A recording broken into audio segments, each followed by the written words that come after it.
bukan orang Kristen yang ada di Indonesia ini, orang Roma dulu. Kalau orang Roma sudah bisa lolos di dalam ketuhan, di dalam konsep agama Yahudi, barulah Kristen bisa lolos. Roma dulu diloloskan. Demikian, silakan.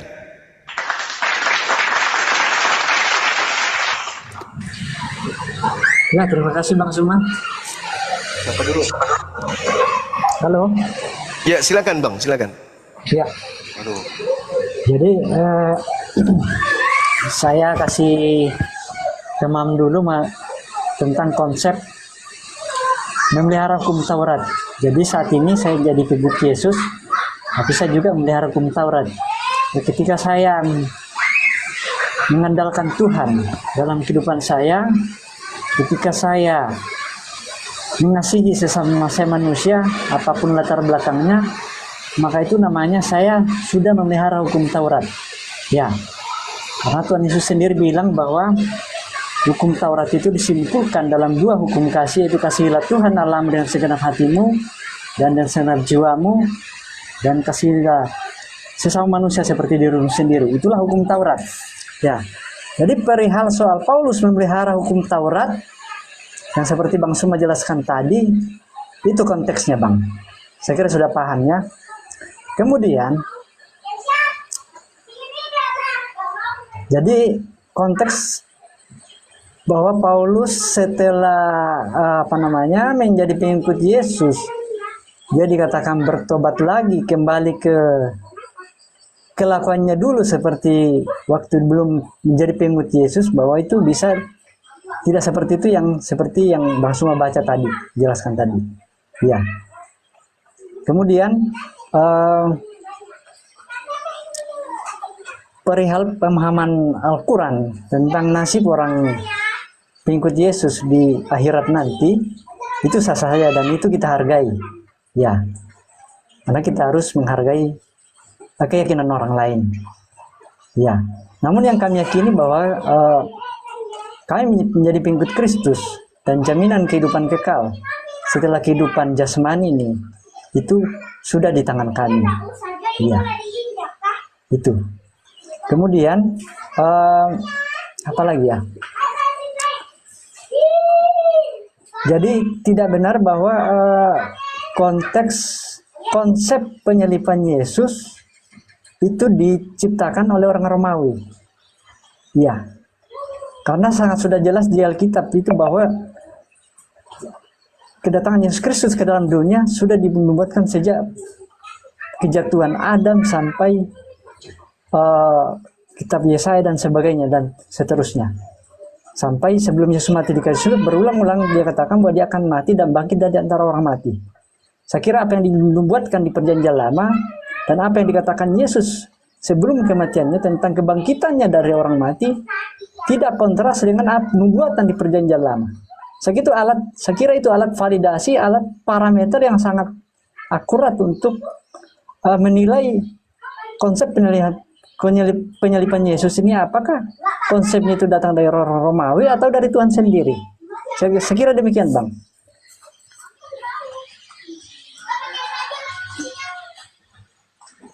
Ya, shalom. Boleh saya, Pak? Shalom.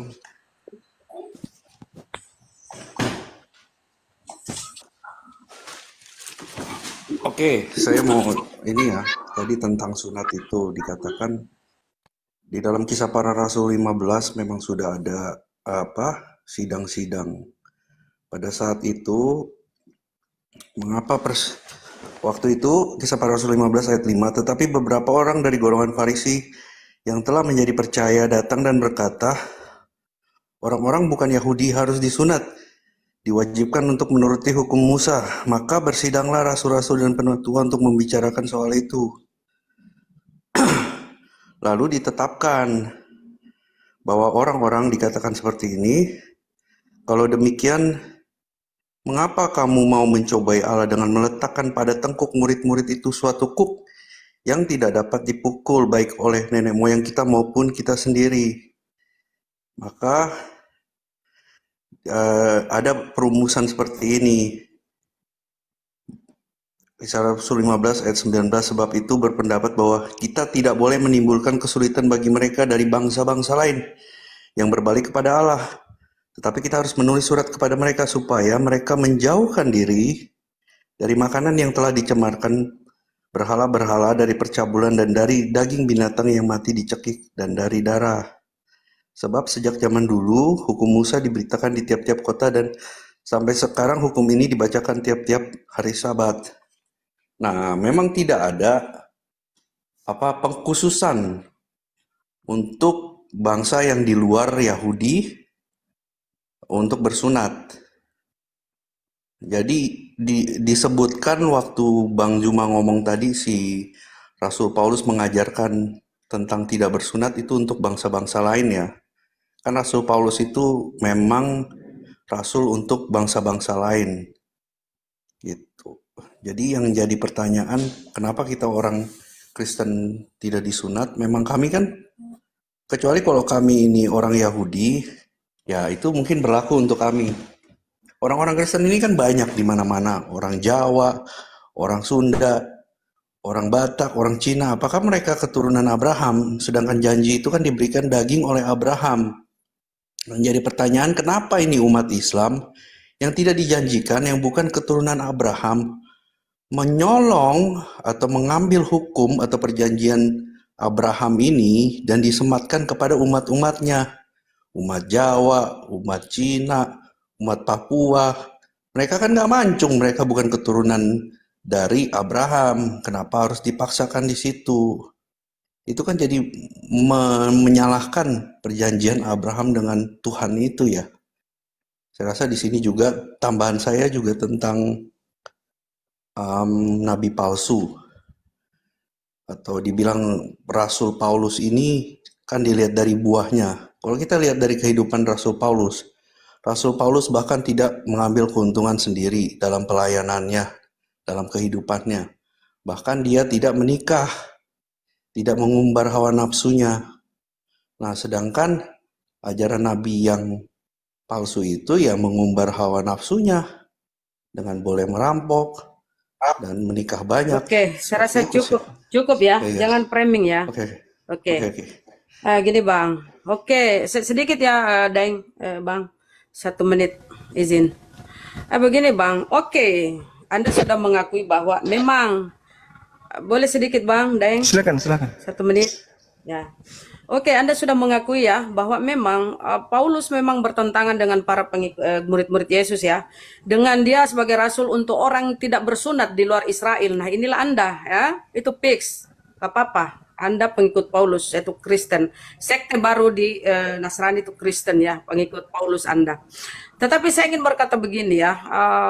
Ketika konsili Yerusalem, ya disitulah perpisahan antara Petrus dengan Paulus. Petrus rasul untuk orang-orang bersunat bagi Bani Israel, dan Paulus untuk orang tidak bersunat seperti Anda ini, untuk ke Roma sana ya, barat sana. Itulah fixnya ya, Anda pengikut Paulus. Oke, itu aja yang ingin saya sampaikan. Anda sendiri sudah menyadari. Terima kasih. Lanjut, Deng. Iya, baik. Jadi terlalu jauh kemudian Anda melihat bahwa nabi palsu itu begitu. Tak ada. Nabi palsu itu dari Arab itu tak ada dalilnya. Itu dulu yang perlu saudara selesaikan. Nabi-nabi palsu itu berasal dari Yerusalem. Yang dinubuatkan itu nabi palsu dari Yerusalem. Dan buahnya bukan menikah. Buahnya memanggil Yesus Tuhan. Bernubuat pakai nama Yesus. Mengusir setan pakai nama Yesus. Bermujizat pakai nama Yesus. Itu buah dari nabi palsu. Kapan saudara saya ini bisa sadari itu? Ini saya bacakan dalilnya. Matius 7 nomor 15. Waspadalah kepada nabi-nabi palsu. Dari buahnya kamu akan melihat dia. Salah satu buahnya adalah bermujizat pakai nama Yesus. Kapan Nabi Muhammad bernubuat pakai nama Yesus? Kapan Nabi Muhammad memanggil Yesus dengan panggilan Tuhan? Kapan Nabi Muhammad bernubuat mengusir setan pakai nama Yesus? Tak ada. Berarti buah nabi palsu itu tak ada di Islam. Buah nabi palsu itu ada di Kristen. Memanggil Yesus Tuhan di Kristen. Bernubuat pakai nama Yesus di Kristen. Mengusir setan pakai nama Yesus di Kristen. Lalu mau cari apa lagi? Nak? Sudah jelas sekali, terang benderang.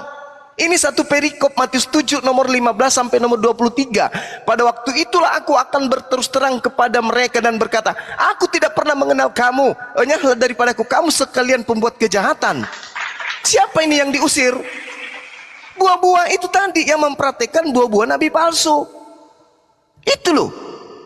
Ngapain harus melihat orang yang jauh sementara nabi palsunya ada di antara kalian? Kalian yang mempraktekkan buahnya. Saya katakan kepada saudara ya, dari buahnya lah kamu akan mengenal mereka. Dapatkah orang memetik buah anggur dari semak duri, atau buah arak dari rumput duri? Demikianlah setiap pohon yang baik menghasilkan buah yang baik, sedang pohon yang tidak baik menghasilkan buah yang tidak baik. Tidak mungkin pohon yang baik itu menghasilkan buah yang tidak baik, ataupun pohon yang tidak baik itu menghasilkan buah yang baik.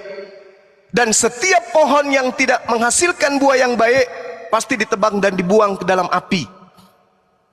Jadi dari buahnya lah kamu akan mengenal mereka.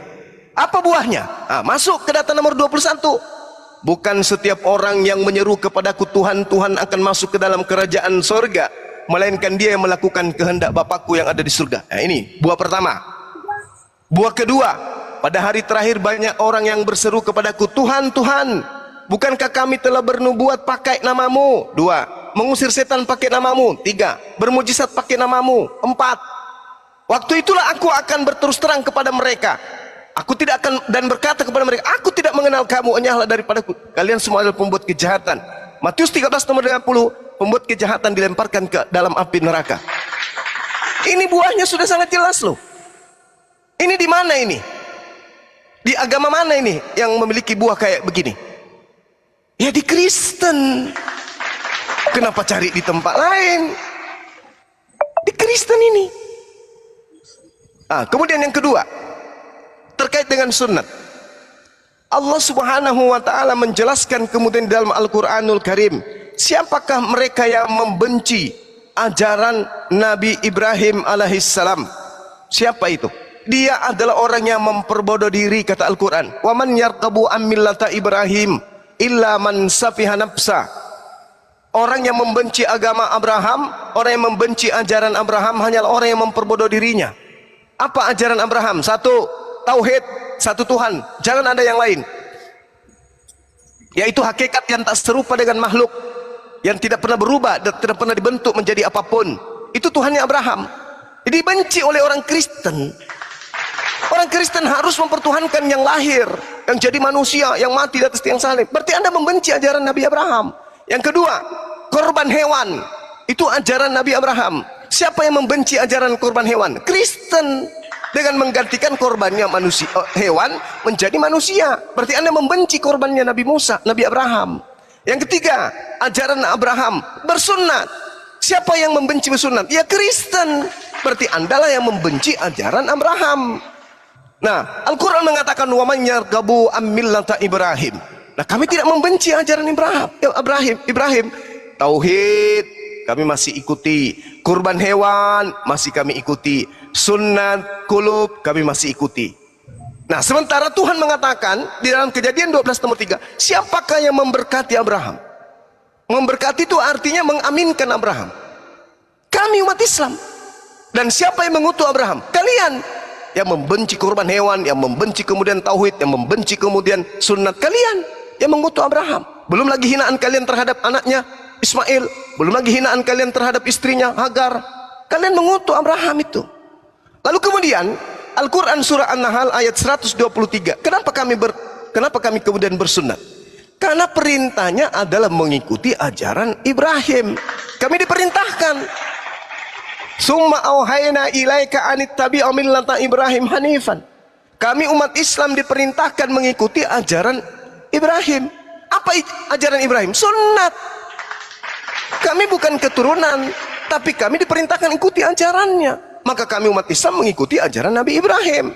Nah, kalian mengikuti ajaran siapa tidak bersunat? Paulus.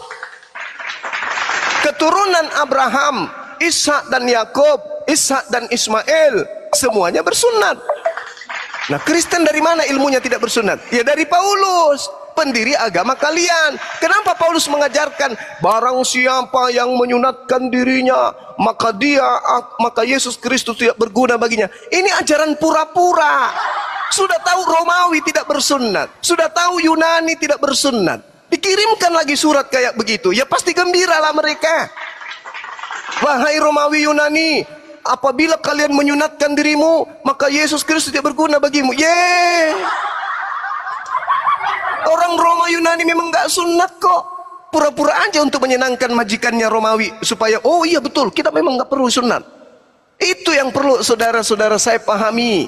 Di dalam Galatia 1 nomor 16, Paulus mengaku, aku diutus untuk orang non-Yahudi. Itulah rasul kalian, agama nabi kalian itu Paulus. Galatia 2 nomor 8, aku diutus untuk orang-orang yang tidak bersunat. Nah, itulah Paulus, pendiri agama kalian, saudara. Kalian tidak bersunat karena ikut siapa? Rasul kalian Paulus. Sekarang permasalahannya adalah siapa Paulus menurut Yesus? Siapa Paulus menurut Yesus? Sementara nabi palsu buah-buahnya adalah itu tadi, mengambil Yesus, mengambil Yesus, memanggil dengan Tuhan, bernubuat, bermujizat, mengusir setan. Itu pengikut siapa? Paulus.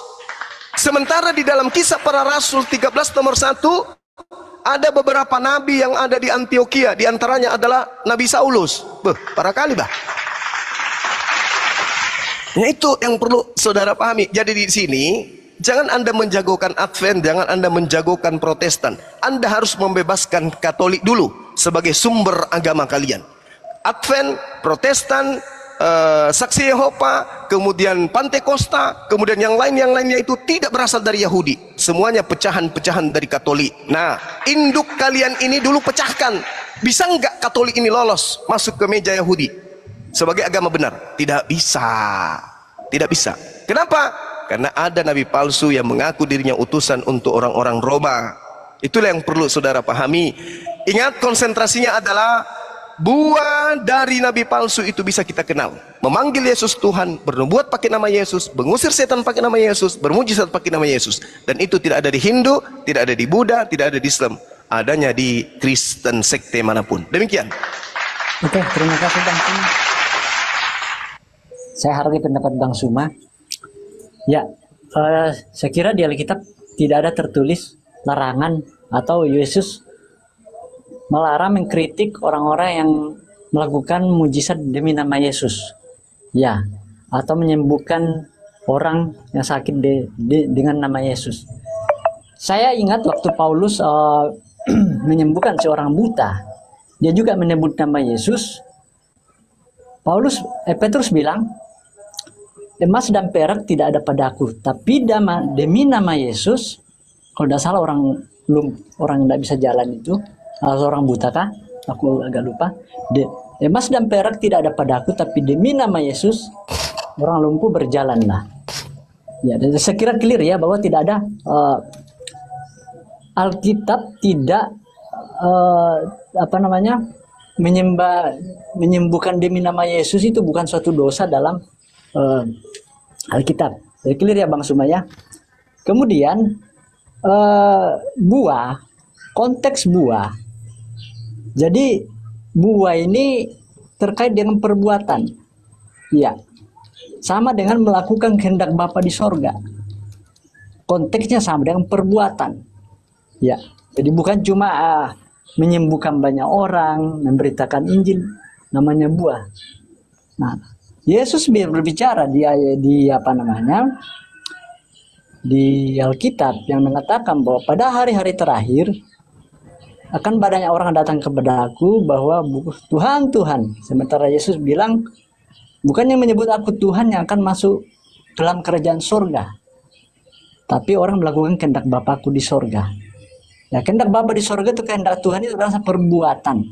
Tidak bisa dipungkiri bahwa banyak orang Kristen, banyak pendeta, banyak penginjil yang memang memberitakan Injil, yang memang melakukan mujizat, tapi hanya sebatas mujizat.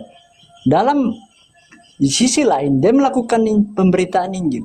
Di sisi lain dia menyembah Tuhan, tapi di sisi lain dia selingkuh, dia main perempuan. Maka Tuhan Yesus berkata seperti itu.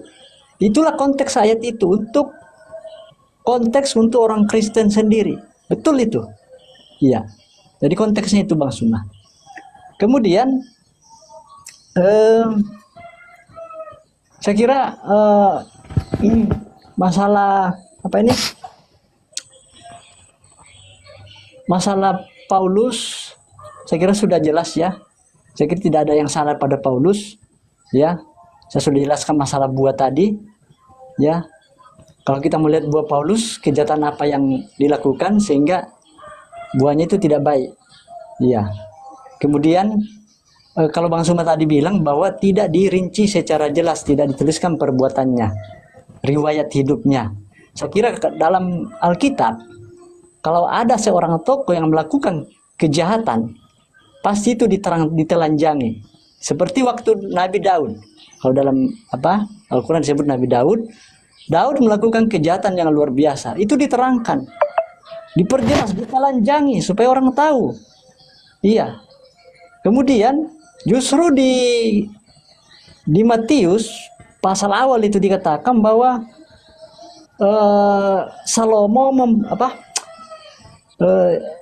Daud memperanakan Salomo dari istri Uria. Dipermalukan di situ Daud. Iya, bukan dibilang Salomo memperanakan Daud memperanakan Salomo dari istri Daud, bukan, tapi dibilang Daud memperanakan Salomo dari istri Uria. Jadi jelas bahwa sesuatu yang tidak ada yang ditutupi di dalam Alkitab. Ya, apalagi seorang utusan Tuhan, kalau dia melakukan kejahatan, perbuatan yang tidak baik, jelas akan tertulis.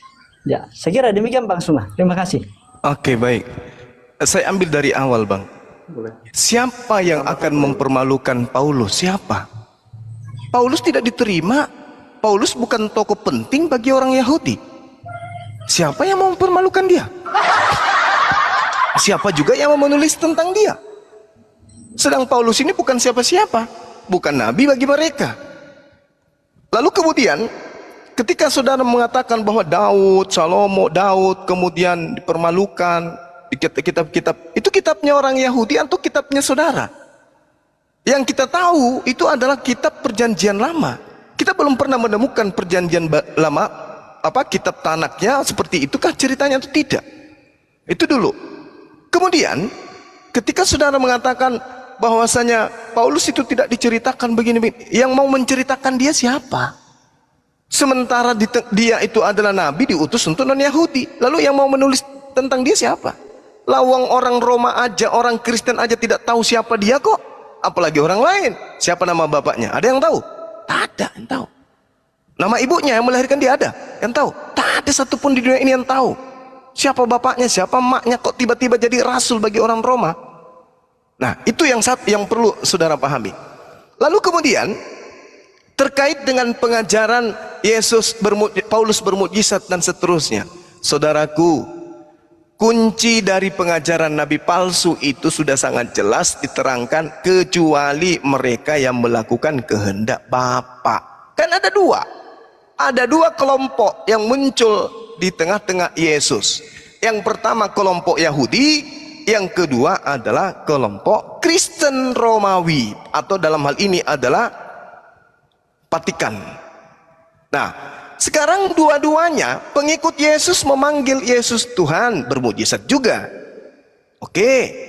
Nah, kedua, orang Kristen dari Romawi memanggil Yesus Tuhan, bermujizat juga. Seperti Andi Simon, bermujizat juga. Tapi tolak ukurnya apa? Kecuali mereka yang melakukan kehendak Bapakku yang ada di surga. Nah, atas kehendak siapa Yesus mati di atas tiang salib yang saudara imani? Atas kehendak Tuhan, mana dalilnya? Atas kehendak siapa kalian menyembah Yesus? Ada dalilnya? Tidak ada. Harus bermuara ke kehendak Bapa. Atas kehendak siapa kalian makan babi? Atas kehendak siapa kalian tidak bersunat? Atas kehendak siapa kalian ibadah hari Minggu? Apakah berdasar atas kehendak Bapa? Tidak. Inilah yang kalian diusir. Tanda-tanda nabi palsu itu memanggil aku Tuhan, tetapi tidak melakukan kehendak Bapa. Kalau murid Yesus Yahudi memanggil Yesus Tuan, junjungan, gembala, tapi mereka melakukan kehendak Bapa. Itu pembedanya. Kalian juga memanggil Yesus Kurios, Tuan, berubah menjadi Tuhan, tapi kalian tidak melakukan kehendak Bapa. Andai saja kalian melakukan kehendak Bapa, mustahil kalian menjadi Kristen pengikut Katolik, mustahil. Karena Bapa tidak pernah menginginkan agama Katolik itu. Bapa tidak pernah menginginkan agama Kristen. Bapa tidak pernah menginginkan agama Advent, Pantekosta, apapun itu. Bapa hanya mau hukum Taurat itu ditegakkan kepada Bani Israel. Itu aja. Di luar daripada itu, sesat. Makanya Yesus sudah memberikan supaya kita berpikir nih.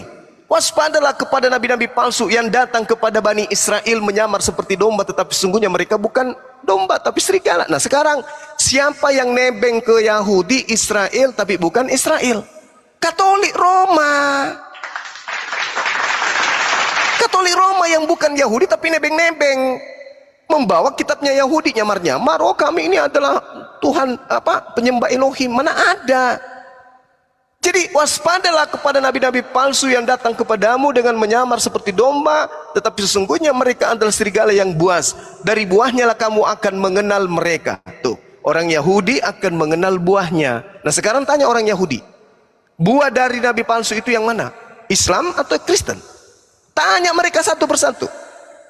Buah dari nabi palsu yang ada di tengah-tengah Bani Israel itu yang menjadi Abu Dasara, yang menjadi bidat, Islam atau Kristen? Tanya kepada mereka. Pasti mereka akan mengatakan Kristen. Kalianlah bidat itu. Bidat Romawi adalah, bidat Yahudi adalah Kristen.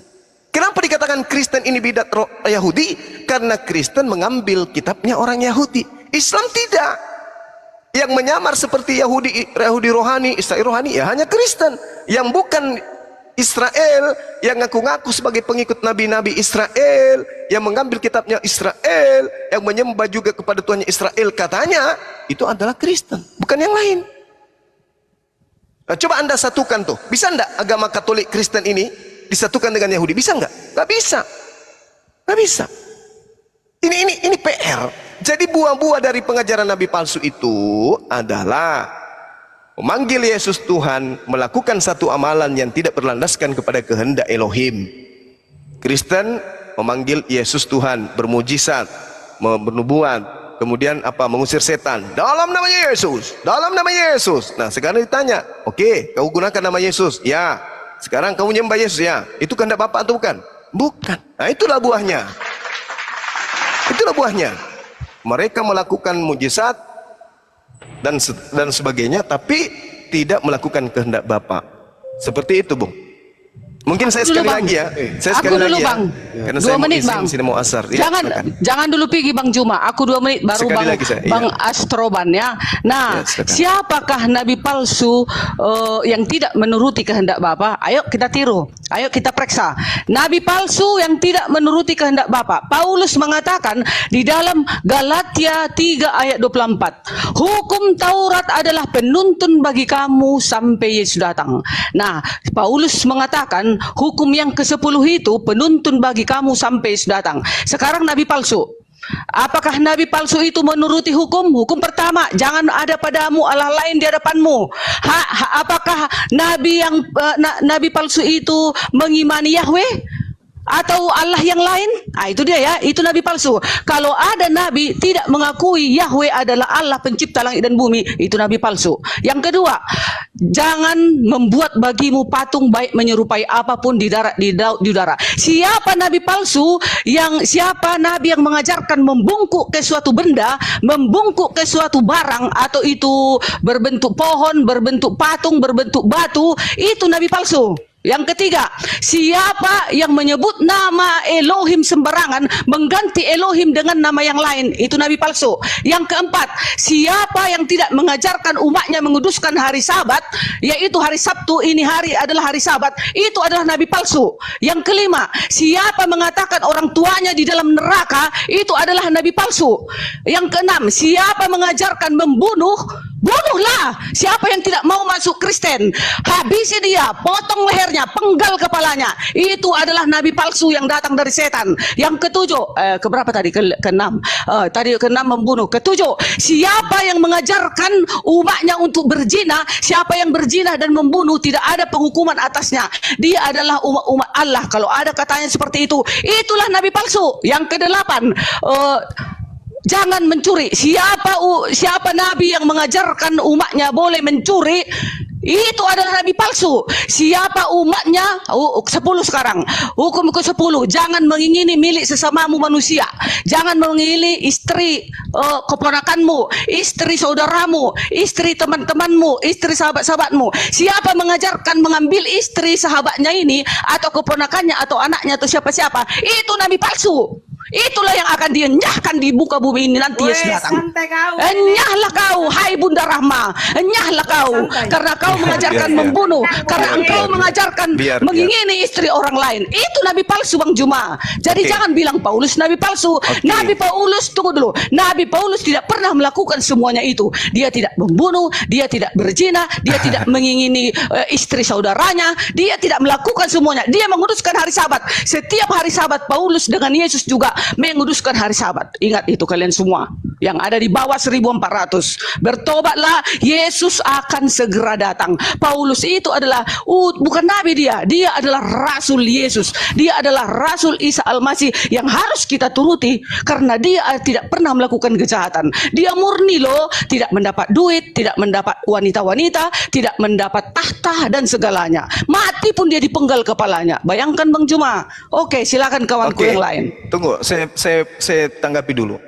Jadi Ibu Darni ini harus dilantik menjadi nabi juga, karena dia membuat aturan baru. Tanda-tanda nabi palsu 10 poin. Ini yang pertama, yang kedua ini, yang ketiga. Ini akal-akalan Bu Darni. Tidak ada dalilnya. Bang Juma tadi yang bilang yang tidak melakukan kehendak Bapa. Kehendak Bapa itu menuruti hukumnya. Bukan, dari buahnya. Dari buah pengajaran nabi palsu tidak melakukan kehendak Bapa. Dari buahnya nabi palsu itu. Bukan tanda-tanda seperti itu yang diterangkan oleh Yesus. Tanda-tanda nabi palsu kita lihat. Tadi saya sudah terangkan kepada ibu. Sekarang lihat Matius 24 nomor 24. Sebab nabi-nabi palsu akan muncul, dan mereka akan mengadakan tanda-tanda yang dahsyat dan mukjizat-mukjizat, sehingga sekiranya mungkin mereka menyesatkan orang-orang pilihan juga. Siapa orang pilihan yang disesatkan oleh nabi palsu ini? Siapa orang-orang pilihan? Ini nabi palsu di tengah-tengah Bani Israel yang menyesatkan imam-imam, kepala mahkamah agama, murid-murid Yesus. Ini yang dimaksud. Jangan lari ke Arab, tidak ada hubungannya. Lalu di dalam Matius kemudian 24. Jadi apabila seorang berkata kepadamu, lihat, Mesias ada di gurun, Yesus ada di gurun, jangan kau pergi ke sana. Lihat, Yesus ada di dalam bilik, jangan kau percaya. Ini tanda-tanda nabi palsu kok larinya kemana-mana. Jangan gara-gara Nabi Muhammad sama seperti Nabi Musa, Anda mengatakan dia memenuhi itu. Nabi Muhammad itu nabi yang sama seperti Musa, membunuh, harta rampasan perang. Itu Nabi Musa harus kayak begitu memang. Untuk menegakkan hukum, maka harus kemudian ada yang harus korban. Siapa? Mereka yang kemudian membantai dan membenci ajaran Tuhan. Nabi Musa, jangan kau biarkan apapun yang bernapas, kepung. Bukan cuma manusia yang diperintahkan dibunuh oleh Nabi Musa, oleh Tuhan kepada Nabi Musa. Hewan, tumbuh-tumbuhan, bunuh semua. Itu, Nabi ini harus bangkit sama seperti Nabi Musa. Jangan Anda justru jadikan itu sebagai tanda-tanda Nabi palsu, bukan. Tanda-tanda Nabi palsu dari buahnya kau bisa melihat dia. Tidak ada di situ berzina, tidak ada di situ membunuh, tidak ada. Memanggil Yesus Tuhan. Terimalah itu. Bermujizat pakai nama Yesus, terimalah itu. Bernubuat pakai nama Yesus, mengusir setan pakai nama Yesus. Jangan lari kemana-mana. Kalau berbicara mengenai nabi palsu, di dalam Matius 24 nomor 26, jangan kau percaya ketika ada orang yang berkata ketemu Yesus di padang gurun. Siapa yang di padang gurun mengaku bertemu dengan Yesus? Siapakah engkau? Apakah engkau Tuhan? Bukan, aku Yesus, manusia dari kota Nazaret yang kau aniaya. Nah, siapa ini yang mengaku ketemu Yesus, Mesias di padang gurun? Ini siapa? Ini siapa? Siapa ini? Paulus. Paulus. Ah, terus yang kedua, mengaku bertemu Yesus dalam bilik. Bilik yang dimaksud di sini apa? Bilik yang dimaksud di sini kamar rahasia. Nah, Paulus di penjara, ketika dia berada di dalam kamar rahasia, yaitu sel atau penjara, dia menuliskan beberapa buku. Filipi, Korintus, ya, yang dituliskan untuk waktu pada saat di Korintus, dia menulis kemudian surat-suratnya. Efesus, kemudian apa lagi? Kitab Filipi dia buat, kitab Roma dia tulis juga dalam penjara, bilik rahasia. Bilik penjara itu adalah bilik rahasia. Sementara di kitab saudara diterangkan dengan sangat jelas bahwa nabi palsu itu mengaku bertemu dengan Yesus di dalam bilik rahasia. Paulus pernah nggak di dalam bilik rahasia? Pernah. Apa itu? Penjara. Apa dalam bilik rahasia dalam bahasa Yunaninya? Temeion. Bukan taimeong ya, bukan taimeong, tapi temeion. Bilik rahasia atau gudang rahasia. Pernah nggak kemudian Nabi Muhammad menerima wahyu dalam gudang? Menerima wahyu dalam kamar? Tak pernah. Tetapi kalau dikatakan menerima wahyu, bertemu dengan Yesus dalam temeion, ya hanya Paulus. Sehingga muncul tulisan-tulisannya seperti kitab Roma, kitab Filipi, kitab Efesus. Semua itu dituliskan di dalam bilik rahasia, yaitu penjara. Ini nubuatan tergenapi kepada Paulus. Karena kenapa? Nabi-nabi palsu itu berasal dari Yerusalem. Antikristus itu memang betul berasal dari tengah-tengah kita. Dan yang mendapatkan petua nasihat untuk waspada adalah Bani Israel. Waspadalah supaya jangan engkau disesatkan. Orang Roma menyesatkan. Siapa itu? Paulus. Paulus itu orang Roma yang menyesatkan. Dia kelahiran Roma, bapaknya juga orang Roma. Dia orang Roma itu, dia serigala yang menyesatkan kemudian orang banyak, orang-orang pilihan. Jadi jangan lari kemana-mana, 10 hukum tak ada hubungannya. Terkait dengan apa yang dilakoni oleh Nabi Muhammad SAW, dia harus menegakkan hukum-hukum. Yesaya 42 nomor 1, lihatlah itu hambaku, kepadanya aku berkenan. Dia akan menegakkan hukum-hukum kepada bangsa-bangsa. Bagaimana hukum Tuhan bisa ditegakkan kalau tidak dengan cara seperti Nabi Musa? Bagaimana mungkin ditegakkan? Kalian apa? Tinggalkan penyembahan berhala. Kenapa bisa? Kami lebih cinta berhala. Tidak. Tuhan menginginkan kemudian hukum-hukumnya ditegakkan. Makanya baca Kisah Para Rasul 3 nomor 2 nomor 23. Akan terjadi siapapun yang tidak mendengarkan Nabi itu akan dibunuh dari umat kita. Apa tuh? Dan seorang nabi palsu yang terlalu berani berbicara tentang namaku tapi tidak kuperintahkan, nabi itu harus mati. Tidak ada penulis Bible yang tidak mati mengenaskan. Semua mati mengenaskan. Mulai dari Paulus dan seterusnya. Paulus ini supaya dia dianggap nabi, supaya dia dianggap orang benar, kudu wajib dia bertobat kan? Iya kan? Bagaimana seekor serigala bisa menyamar domba kalau dia tidak berpura-pura? Bagaimana? Bisa tidak serigala ini nyamar seperti domba kalau dia tidak berpura-pura baik? Tidak bisa. Nah sekarang permasalahannya ada di entry pointnya. Apa itu? Nabi palsu mengaku bertemu dengan Yesus. Titik. Titik setitik-titiknya. Siapa yang pernah bertemu dengan Yesus? Paulus atau Nabi Muhammad? Nabi Muhammad tidak pernah mengaku bertemu dengan Yesus di padang gurun. Tidak pernah mengaku bertemu Yesus dalam bilik penjara. Paulus memenuhi syarat itu. Dia bisa bermujizat, menyesatkan banyak orang, orang-orang pilihan disesatkan, menganiaya murid Yesus. Di dalam Lukas 21 nomor 8, waspadalah kepada penyesat yang datang menggunakan namaku, membawa-bawa namaku dan mengajarkan akulah dia. Namun sebelum penyesat itu datang kepadamu, kamu semua terlebih dahulu dianiaya. Siapa yang dia menganiaya murid Yesus? Paulus. Siapa yang mengaku murid Yesus? Paulus.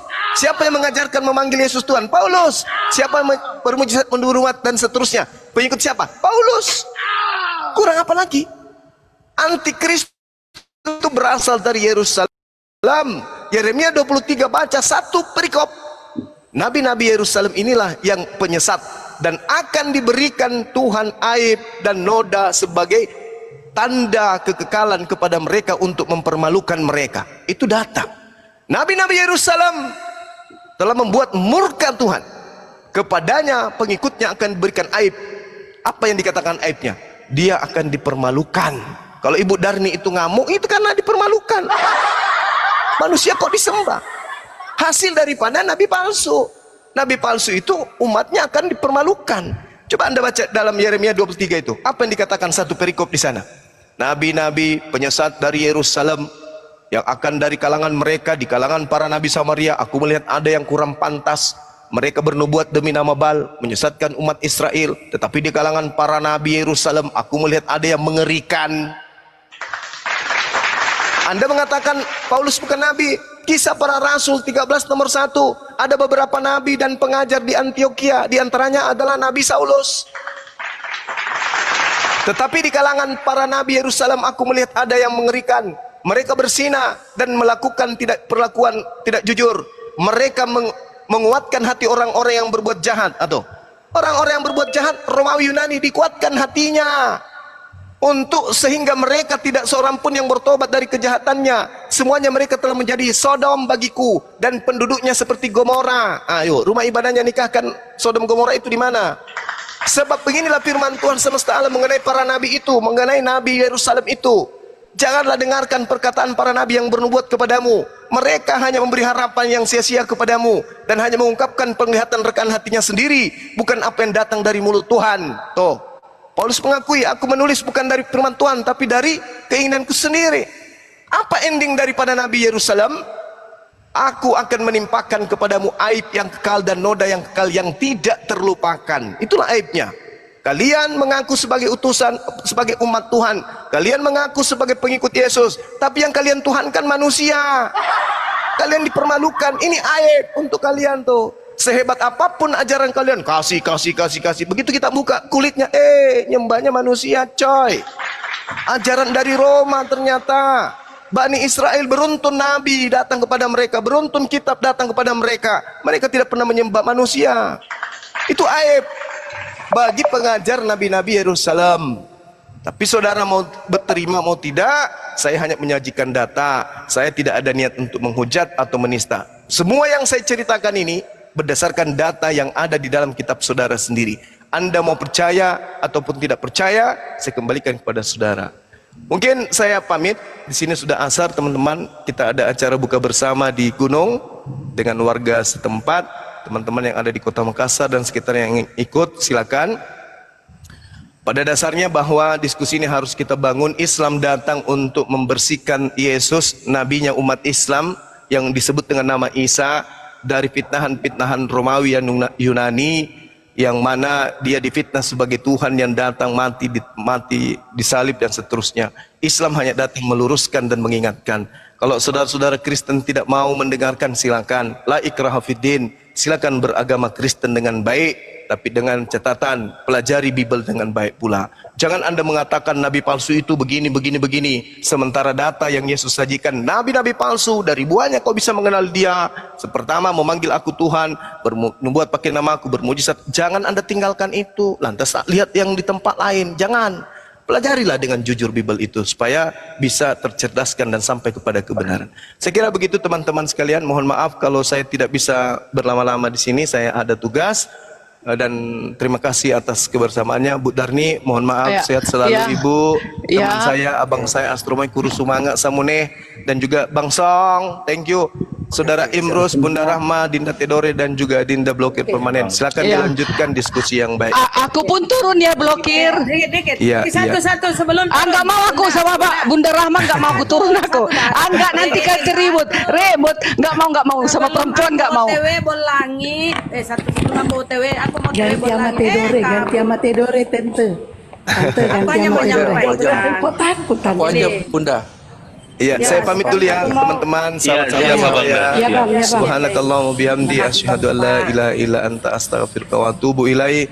Salam tauhid, salam satu Tuhan. Jayalah Islam, jayalah Indonesia kita. Assalamualaikum warahmatullahi wabarakatuh dan semangat sore. Waalaikumsalam warahmatullahi wabarakatuh. Oke, tinggal Astropi Aku sama mau OTW Sonya. bolangin ya. Ayo, silakan. Iya. Udah. Ini Ya, Bunda aku mau Rama. kasih tahu si Darmi itu kenapa kabur ya. Ini Lukas 19:27. Kata Yesus, bagi seteruku yang tidak setuju aku menjadi rajanya, bawalah ke hadapanku. Bunuhlah. Disuruh bunuh di depan mata. Itu Darmi ya, kau cuma kau dengar di bawah ya. Itu kata Yesus ya. Bagi yang tidak setuju Yesus menjadi raja, bawalah ke hadapannya, Oke. bunuhlah di depan mataku. Oke, aku mau OTW. Oke, Kenapa saya jawab sama yang- Bunda. Oh, kau jawab? Itu tadi itu adalah parable ya. Parable itu apa sih namanya? Oh, silakan kau bengkokkan lah. Parable apa ya bahasa Indonesianya? Itu perumpamaan. Jadi harus baca perikop dari awalnya. Lalu dikatakan gini Rasul Paulus di 1 Korintus 7:17. Selanjutnya hendaklah tiap-tiap orang tetap hidup seperti yang telah ditentukan Tuhan baginya dan dalam keadaan seperti waktu ia dipanggil Allah. Inilah ketetapan yang kuberikan kepada semua jemaat. Kalau seorang dipanggil dalam keadaan bersunat, berarti orang Yahudi.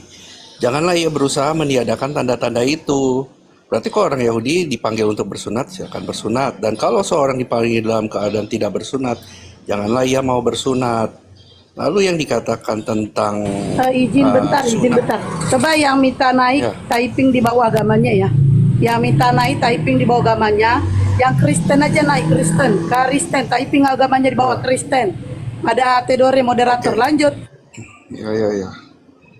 Sunat ayat Roma 2 ayat 25 ya. Sunat memang ada gunanya jika engkau menaati hukum Taurat. Tapi jika engkau melanggar hukum Taurat, maka sunatmu tidak ada guna lagi. Itu dikatakan karena jika engkau melakukan suatu hukum, mengikuti hukum Yahudi, kamu harus melakukan satu, melakukan semua. Tidak boleh kamu memilih-milih. Cuma mau yang sunatnya doang. Lalu makannya masih makan udang, kepiting, ikan gak bersisik, lele, segala-galanya. Ketetapan-ketetapannya dilanggar semua. Contoh berzina yang dikatakan. Di dalam hukum Yahudi, menikah banyak itu gak boleh. Sudah termasuk berzina. Talak pun gak boleh. Gitu. Contoh nih ya. Juga jangan mencuri, jangan berzina di ayat 21 dan 22. Lalu mengapa yang saya bilang, kalau dibilang Bang Zuma tadi, orang Israel harus, antikristus harus dari orang Israel. Justru saya meyakinkan bahwa Islam ini adalah buatannya orang-orang Yahudi yang antikristus itu. Karena apa? Karena sunat. Sedangkan perjanjian sunat dikatakan kepada Abraham yang Tuhan janjikan itu harus anak berumur 8 hari. Lalu kenapa Islam-Islam ini disunat? Ya mau nggak mau kita pakai dalil yang adalah orang-orang budak-budaknya orang keturunan Abraham ini yang dibeli. Berarti Islam ini memang adalah budak-budak Yahudi. Jadi mereka masuk Yahudi melalui sunat dari penentuan budak. Dari mana Yahudi? Umat Islam dari Yahudi itu dari mana? Kalau kau Dengar ngomong, dulu dong, pakai- makanya nih. pakai data, Congor. Dengar dulu. Pakai data, Kejadian pakai 17 data. ya. Di mana orang Ya, saya baca. namanya Islam itu dari Bentar, Yahudi? bentar, Dari bentar, mana bentar. keturunan Saya baca Yahudi? dulu. Saya baca. Dari mana? Dari mana? Enggak. Itu kamu udah 2 kali Saya framing. baca. Dari mana orang Islam itu Saya baca adalah dulu. budak-budak dari Yahudi? Bentar, Theo. Saya kasih kau data ya, Lukas 16. Enggak, saya baca dulu. 16, 17, Enggak, makanya dengar. saya jawab Lebih mudah langit dan dulu. bumi lenyap daripada satu titik hukum Taurat hilang. Lebih mudah kiamat Saya daripada jawab satu dulu. titik hukum Ini kan, Taurat lenyap. dengar dulu. Kau pakai data Ini. ya, saya pakai data. Dengar ya, Fred. kejadian 17. Kenapa kau kesana? Kejadian Itu kitab 17 ayat Yahudi. 9. Yang kau curi, hei. Ini kan Yahudi yang enggak, kau colong. perjanjian sunat ini enggak. Perjanjian Nggak sunat ada, ini jangan diberikan situ. Tuhan hanya Jangan kepada situ. keturunan Abraham. Jika di luar Kata keturunan Yesus Abraham, di orang Matius, Cina, aku datang bukan orang untuk Jawa, meniadakan orang hukum Batak, Taurat atau kitab para orang nabi. Woi, aku Sunda. datang untuk Nah, dari mana melihat keturunannya? satu titik atau satu pun Kecuali tidak akan hilang dari oleh, hukum Taurat. dengar dulu, Dasar dikatakan kampret. ini perjanjiannya ya. Kucluk, Dengar dulu, kafir, Bu. jangan Iya, saya framing jawab kau dulu. Ya. Kalau kau ngomong pakai data kafir, pakai data kau. Ya, Kusuruh kejadian tendang kau, 17, pakai dengar data dulu. kau. Kejadian Dasar 17 ayat kafir 13, kau. orang yang lahir di rumahmu dan orang yang engkau beli dengan uang harus disunat. Nah, keharusan disunat ini Ya adalah memang kau orang enggak, yang telah karena kau dibeli. bukan Yahudi. Kau bukan Bukan, Yahudi, kau Kristen. karena berarti kalian ini orang-orang yang sudah dibeli, Yesus juru selamat bagi oleh Yahudi. keturunannya Arab Baca kisah ini. para rasul, Makanya Yesus kalian juru selamat bagi diperbudak, orang Yahudi, gitu. kau orang kafir, nggak masuk. Nah, saya Baca masukkan kisah para rasul ini. 17, Jadi kisah para rasul 13:34, Yesus saya juru jawab selamat dulu bagi orang Bunda, Israel. Siapa? sabar. Lu kafir. Sabar, Di sabar. luar, Anda di luar, Anda Sabar. di luar. Coba baca. Lalu Tengok dikatakan dulu memang kisah ada para waktu rasul. Bang Zuma Baca ngomong dulu tentang kisah orang para bernubuat rasul. Baca, atas baca. nama Kisah para rasul Tuhan. 13 Memang ada ayo. orang-orang di Baca dalam orang dulu. Kristen ini Mana yang Yesus ngaku-ngaku juru selamat Kristen, bagi makan ya kan dia Kristen bilang mana? dia nabi, Tunjuk data, udah tunjuk pernah data, naik ke tunjuk surga, data, turun surga. Yesus juru selamat bagi Kristen Padahal makan enggak, babi. itulah Tunjuk nabi data. palsu itu Tunjuk data, maksudnya. Pir. Ada memang Tunjuk orang-orang data kau. seperti Jangan itu. framing. Saya mau Iya. data bahwa Yesus juru selamat bagi Enggak, Kristen itu maksudnya. pemakan babi. Tunjuk data. Tunjuk Ya, data, tapi ayo, saya nggak ayo. ngomong Berarti si Yesus nabi juga yang adalah ini ya. bagian daripada budak-budak. Kamu mau nyatakan Tunjuk begitu data, juga? tunjuk data Bukan, kau. enggak, kalau Yesus kan orang Yahudi. Dari mana? Berarti kamu menyatakan dari budak-budak juga orang yang dibeli. Berarti Yesus juga sama Bukan. halnya ketika kamu membawa kejadian Enggak, kan dia 17 ini. keturunan Abraham. Saya Kalau tanya Yesus- berarti Yesus juga adalah bagian dari budak-budak yang dibeli. Bukan, Bang. Loh dari Kan di mana situ kalau kan- begitu? Anda mengambil dari Yesus kan kejadian keturunan. 17 ini adalah tentang perjanjian kekal Mila Ibrahim, Mila Abraham. Ya. Untuk seluruh apa? keturunannya. Abraham buat siapa? Nah sekarang Tuhan gini, sama Abraham apa? Abraham itu untuk Keturunan siapa? Abraham Apakah untuk Yesus? kekristenan? Sekarang keturunan fungsi dari keturunan Abraham itu apa? Mana? Yesus Di mana keturunan datanya Abraham, kalau bukan. Abraham itu adalah menuhankan Yesus? Gini.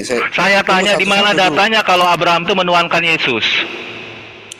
Apa sih nggak nyambung, Bro? Tunggu dulu. Ya saya makanya selesaiin kamu dulu. yang nggak nyambung di sini dari tadi. Saya udah selesaikan tekankan dulu. begitu. Ketika kamu menyatakan kan. bahwa Abraham itu adalah melakukan perjanjian kekal untuk segala keturunannya, berarti Yesus sebagai salah satu praktisi dari Taurat dan dia coba menyunatkan saya dirinya tanya. juga, artinya dia juga adalah Saya- budak-budak yang enggak. dibeli daripada keturunan-keturunan Bukan. temurun-temurun Abraham itu. Kalau Kenapa Yesus kok kan disanggah? orang Yahudi. Kenapa kok Yahudi disanggah? itu Kok kan nggak bisa? Kenapa enggak. disanggah? Berarti Yahudi Yesus itu juga adalah keturunan budak-budak Abraham, Ishak, yang dan dibayar Yakub. dan ditebus, ya kan? Begitu Aduh, maksud kamu nggak kan? boleh gitu, Pak. Sabar. Nggak Dia ada bisa, harus silsilahnya. begitu. Karena Anda yang mengatakan Silsilah. seperti itu. Yang Pak. mengatakan bahwa Islam ini juga adalah bagian Oke. daripada Yahudi yang Dengar. dibeli pada 8 dulu. hari. Kemudian itu yang kau beli dengan uang harus disunat. Maka Enggak. dalam daging perjanjianku itulah Enggak, menjadi kalau- perjanjian kalau kekal di perjanjian dalam kejadian keturunan 17 nomor harus 13. 8 Itu hari berarti disunat, artinya sama sedangkan halnya budak itu ketika bebas. Anda mengatakan bahwa Yesus bagian daripada keturunan Yahudi atau bagian daripada konsep praktisi Taurat, dia juga bagian daripada orang-orang yang dibeli. Saya tanya, Theodor orang Ya mana? kan begitu masuk kamu. Theodor orang Enggak, mana? luruskan dulu itu Kamu kata orang kamu. mana, Kamu nggak Theodor? usah nanya. Saya luruskan Enggak, saya dulu. mau Berarti nanya dulu, Yesus Theodor, itu kamu orang adalah mana? bagian daripada budak-budak yang kamu maksud tadi. Nggak ada. Nggak ada Nggak bagaimana. dia kan keturunan Kamu Abraham. baru ngomong dari tadi barusan. Nggak ada Kalau- dari mana. kalau Kamu keturunan ngomong barusan. Abraham, Berarti Yesus itu juga bagian Pak. daripada budak-budak yang Pak, dibayar orang kalau daripada keturunan keturunan Abraham orang Yahudi itu semua. diharuskan. Berarti jelas Yesus mengatakan seperti itu Bang. juga. Artinya kamu menganggap Yesus juga adalah bagian budak-budak tersebut. Bang, dengar Gini lah, dulu. Bang. Ini kan Gini, Yesus Bang Song, keturunan Bang Song, gini, Bang Abraham. Dia orang Bang Song, Yehuda. Bentar Bang Song. Kalau Bang orang Song, Yehuda kalau- itu disunat Bang Song. memang diharuskan. Ya udah kalau Bang Song membawa Kalau orang di luar bentar, itu Bang Song. bisa Nah kamu jawab. siapa? Abang jawab. Apa kepentinganmu dalam kitab itu? Lah, Nah, gini, kan apa Bang memang Song kami kalau- kan nggak disunat karena kami bukan Ya, keturunan. Ya jelas sekarang karena ini. kalian bukan pengikut Kristus, bukan pengikut Yesus. Dia. Lah, Penyusup. nggak ada hubungannya, nggak diharuskan. Penyusup. Ya mana? Lalu- Yang tidak lalu mengharuskan saya itu tanya nih siapa? ya. Yang tidak mengharuskan Tadi itu kata bawa siapa? nama Tuhan itu saya sudah Yang jawab. tidak mengharuskan itu Jadi, kata Matius siapa? 24. Dengarkan. Yang tidak mengharuskan itu kata Nah. siapa? Dari Kalau mana yang memang- tidak memang mengharuskan tidak itu? diharuskan. Oh, Memang perjanjian kamu itu kan hanya untuk Tuhan mengakui sama dirimu keturunan adalah Abraham. pengikut Kristus. Kemudian kamu mengatakan dirimu tidak diharuskan. Sementara Yesus yang kamu elu-elukan itu, yang kamu kini jadikan konsep Tuhan, itu dia bersunat sebagai tunduk Dengar, ketaatan bro, dia dengar. kepada perjanjian kekal Mila Ibrahim itu. Nah Pak sekarang Theodor, pertanyaan Pak saya Theodor kepada belajar kamu, dulu. apakah kamu betul-betul mengenal Kristus? Kemudian gini, siapa yang mengatakan Pak bahwa bersunat itu tidak Theodor. diharuskan? Ayo dari siapa? Pak Theodor makanya baca dulu Alkitab. Saya tanya, jangan berarti baca dulu. kamu yang tidak mengatakan yang tidak diharuskan itu dari siapa yang mengatakan? Ya udah saya ajarin dulu ya. Kejadian Saya 17 tanya sama nih. kamu, siapa yang tidak mengharuskan bersunat? Kata siapa? Ini saya bacain dulu ya. Saya bacain Kejadian 17 ayat 9. Lagi firman Allah kepada Abraham, dari pihakmu, siapa Abraham ini, engkau harus memegang perjanjianku, engkau dan keturunanmu turun temurun, berarti turun temurunnya siapa? Abraham. Makanya saya tanya, kamu bagian daripada Kristus itu yang mengatakan tadi barusan tidak diharuskan bersunat. Kamu dari mana? Kamu keturunan Bani siapa? Dan apa ajarannya? Di mana ajarannya Yesus mengatakan kamu tidak bersunat? Sementara Yesus itu sendiri adalah pelaku daripada mila Ibrahim itu sendiri. Sekarang saya tanya, dia berkonsep kepada Abraham. Sekarang saya tanya sama kamu, di mana yang menyatakan Yesus membatalkan hukum untuk bersunat, di mana?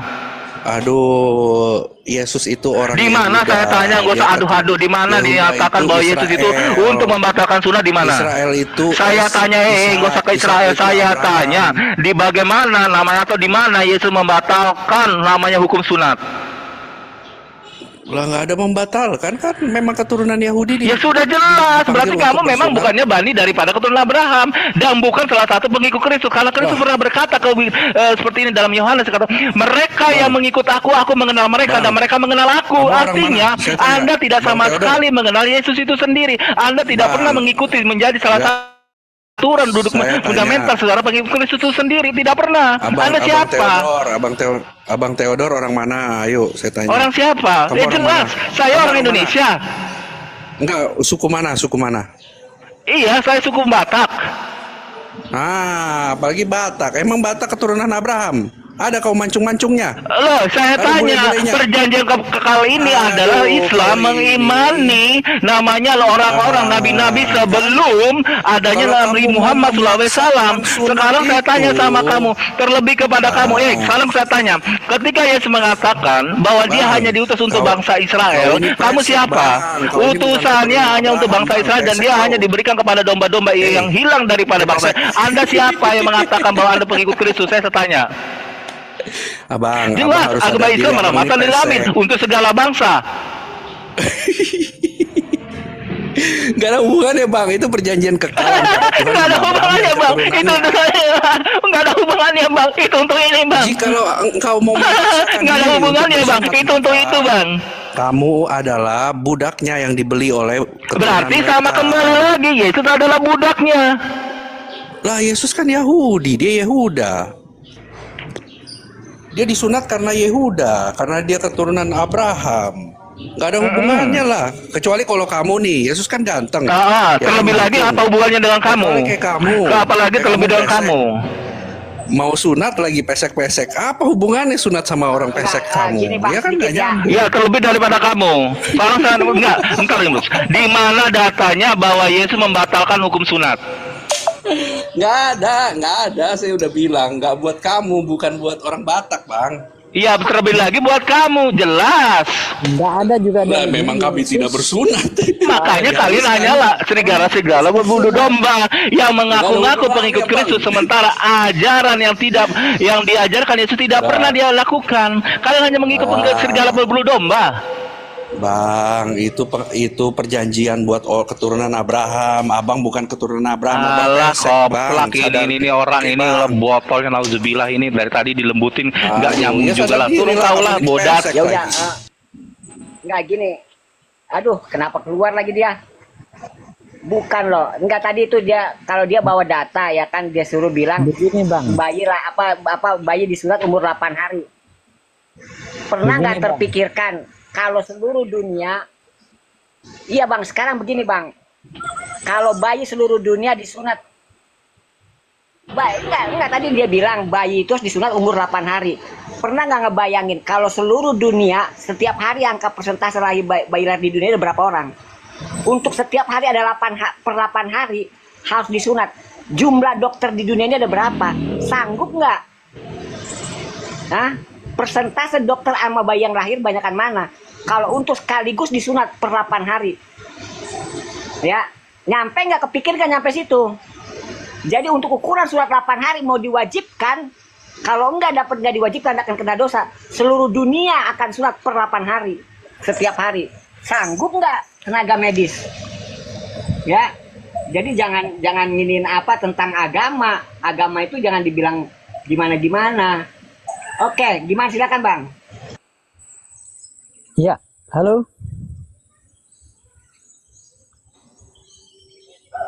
Halo. Silakan lanjut bang. Ya, Kalau berbicara tentang keturunan Abraham, orang Arab itu keturunan Abraham secara biologis, karena Ismail kan anaknya Abraham dari Hagar. Orang Arab juga keturunan Ishak. Ya, anaknya Ishak yang namanya Esau menikah dengan anaknya Ismail. Ya, dari sinilah muncul orang Arab. Ya. Kemudian orang Israel munculnya dari Yakub. Yakub bersaudara dengan Esau. Ya, jadi Israel ini dengan Arab itu bersepupu. Nah, kita orang Indonesia dari mana? Kita keturunan dari Sem. Saya kira begitu.